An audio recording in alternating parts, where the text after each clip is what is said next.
Dearest sons and daughters of the divine, it is I, one you know, as Jeshua. My beloved, I come to you now with a heartfelt message of truth and clarity. Understand that the awakening of humanity's collective spirit is not only inevitable, it is happening now, regardless of how you may perceive world events. Even as you look upon the discord and strife that seem contrary to the pure reality of love, know that all is ultimately unfolding in alignment with the Father's divine plan.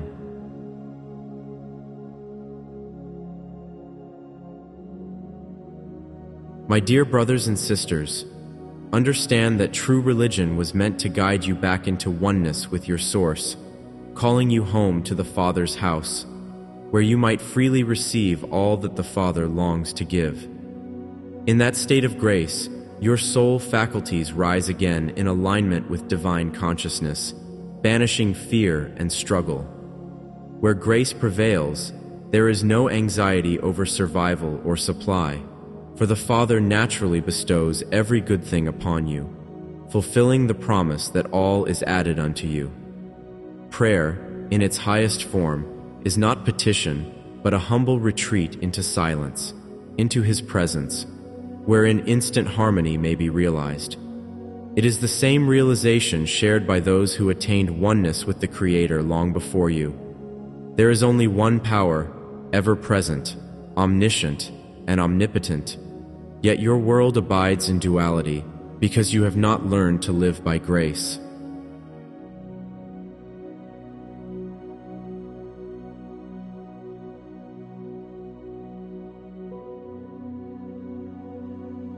Once again, I use the wordology of Father when describing the infinite God. I do this not because Creator is male or female. It is both.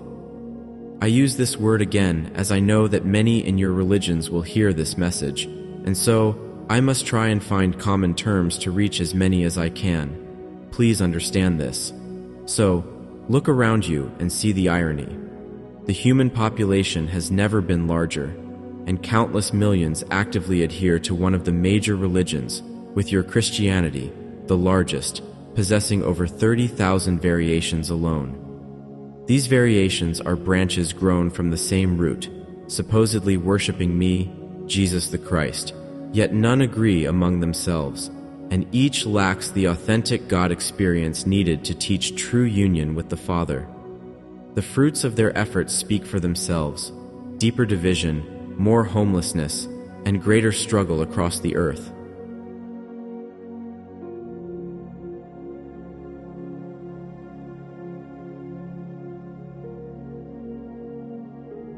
If any among these clergy had truly returned to the Father's house and attained full God realization, there would be no argument, only the radiant example of one living by grace and showing others how to live likewise. Instead, all religions continue to fail the purpose for which they first sprang into being, yet seeds of something greater persist within them. My fellow guides, Buddha, Krishna, Lao Tzu, and I, look upon your many creeds and see you going in circles, unaware that your religions have lost their way and require living exemplars of true oneness. Therefore, for the sake of your entire world, seek the fulfillment of divine truth within yourselves. Let it flower so brightly that others can no longer question that this is the way, the truth, and the life.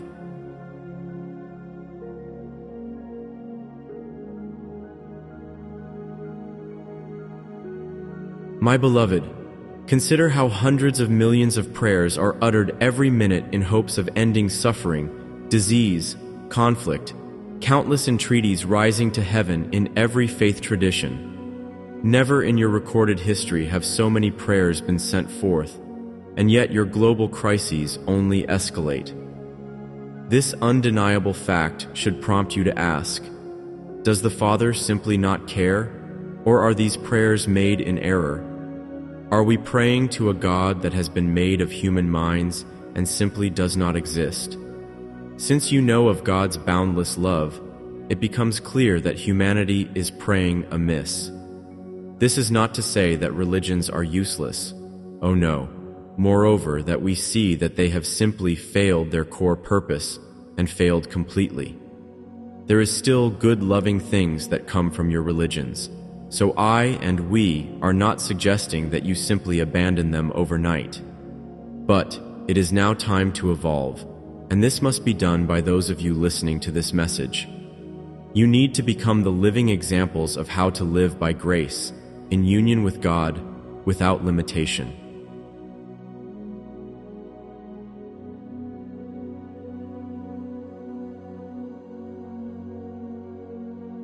Reflect on what you claim to believe, that the Father is omnipresent, omniscient, and omnipotent, the very essence of all that exists. Yet, if this truly stands as your conviction, is it not contradictory to beg such a presence for something it already sustains? By petitioning the Father for gifts or interventions, you undermine at least one of these divine attributes. Your goal, then, is to step away from pleading with the infinite and instead follow my genuine teachings and those of any authentic master, mystic, saint, or sage who has walked your earth with the light of true God realization. Seek them diligently, with discernment, and examine the fruits of their example. Ask yourself, do they clearly live in grace and demonstrate unwavering harmony? Many deceivers live among you, so be wary. But when you meet a soul who embodies the Father's presence, you will sense their abiding peace. Therein lies your path to the fullness of divine life.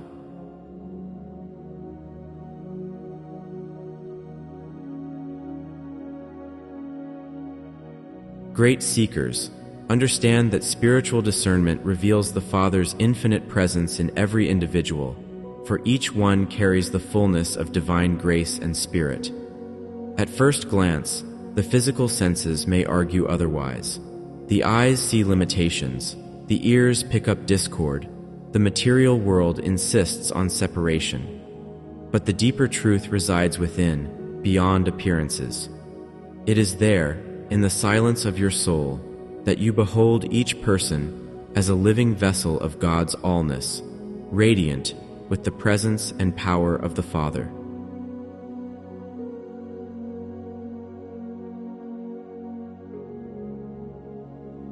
If you sincerely wish to serve the world, do not direct your prayers to achieving victory over adversaries or imposing one ideology above another. Rather, pray in spirit and truth, which means looking through outward forms with spiritual vision and perceiving the Father's governance already at work in and around all beings. Discerning God's authority in every life, the divine rule of wisdom, harmony, and love, transforms your prayer from a plea into a recognition of eternal reality. And once recognized, this reality of grace can flow freely, bringing its blessings to the earth.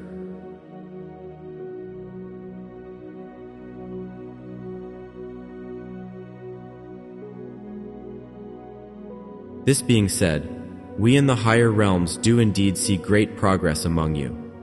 Though your news and media may deny it, signs of transformation abound. The illusion of separation from our source, Mother, Father, Creator, is fading swiftly. The Father's plan for your awakening proceeds in perfect harmony, just as it must, because it is love alone that upholds all creation. Many of you harbor doubts, perhaps clinging to old notions of guilt or fear. Trust in the Father's living presence deep within your hearts.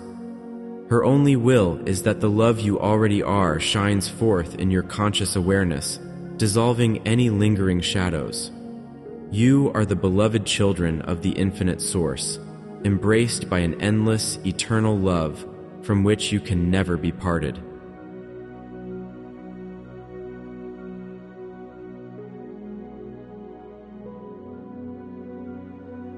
Creation itself is an unceasing dance of joy.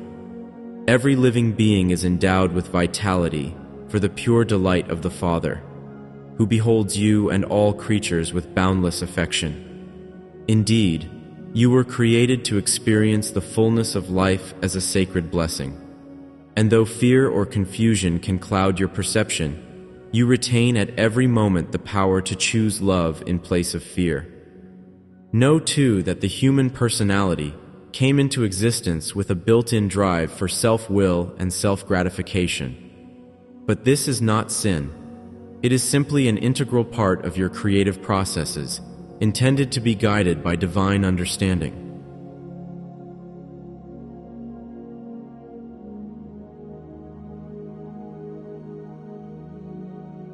The trouble emerges when you allow the ego to rule unchecked, attracting its own forms of punishment, not from on high, but from your own misdirected consciousness. For precisely this reason, outdated doctrines that place blame on my crucifixion or suggest eternal retribution must be allowed to pass away, just as any scientific text becomes obsolete when new knowledge is found.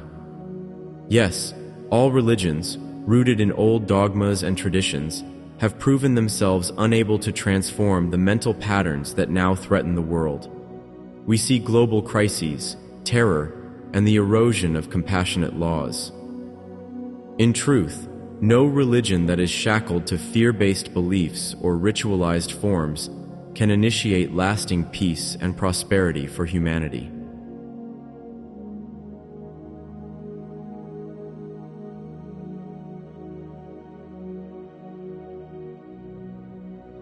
A true spiritual leader would teach that every calamity, be it illness, natural disaster, war, or oppression, first comes into being within the realm of human thought. This is why I wept in Palestine, warning that destructive consciousness breeds destructive outcomes. But the religious orders, bound by rigid dogmas, have not guided seekers toward the evolving truths of existence. As a result, their churches and temples stand increasingly empty. Beloved, it is time to look with open hearts for higher enlightenment. Pray for genuine revelation, and do not cling to old, worn-out beliefs. Practice and teach brotherly love each moment of your daily lives. With all your heart and soul, reach for a vision higher than the illusions served up by media and tradition. Understand that only the reality of love can heal your world and uplift humanity onto the next level of its spiritual evolution.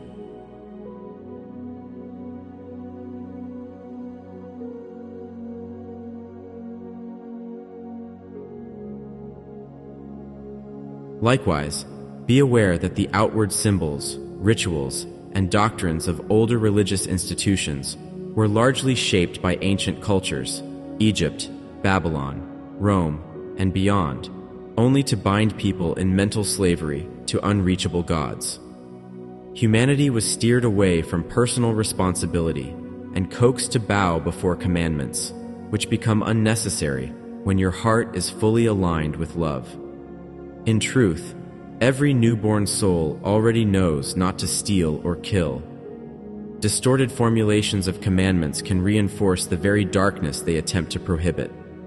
I tell you, a free and awakened being has no need of enslaving rules, for true freedom arises from recognizing your oneness with the Father's love. Therefore, you automatically act in harmony with all that is. Reflect on this deeply, and you will see how the illusions of subservience keep you asleep, preventing you from claiming your divine heritage.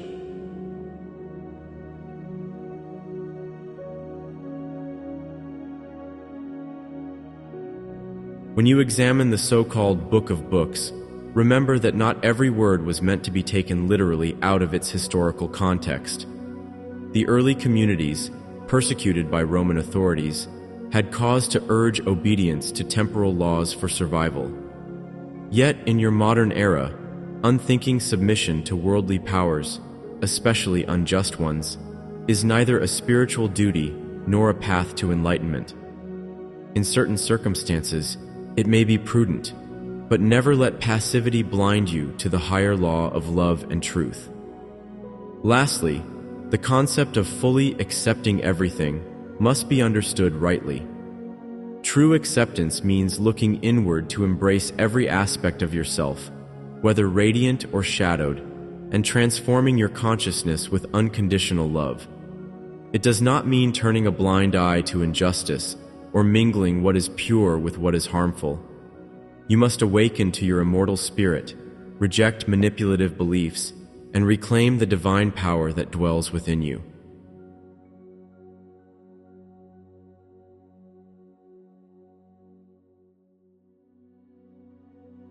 My dear ones, I speak these words to you now, so that you may see the futility of corrupt religious systems and outmoded teachings that obscure Creator's everlasting truth. As you surrender your ego-driven fears and abide in unconditional love, you will realize the peace, joy, and abundance that has always been your inheritance. Stand free, awake, and rejoice, for the Father holds you eternally in unfailing love. My brave souls of earth, I am closer than I ever have been to the earth and its souls at this time, and I have enjoyed being with you today. I am one you know as Jeshua.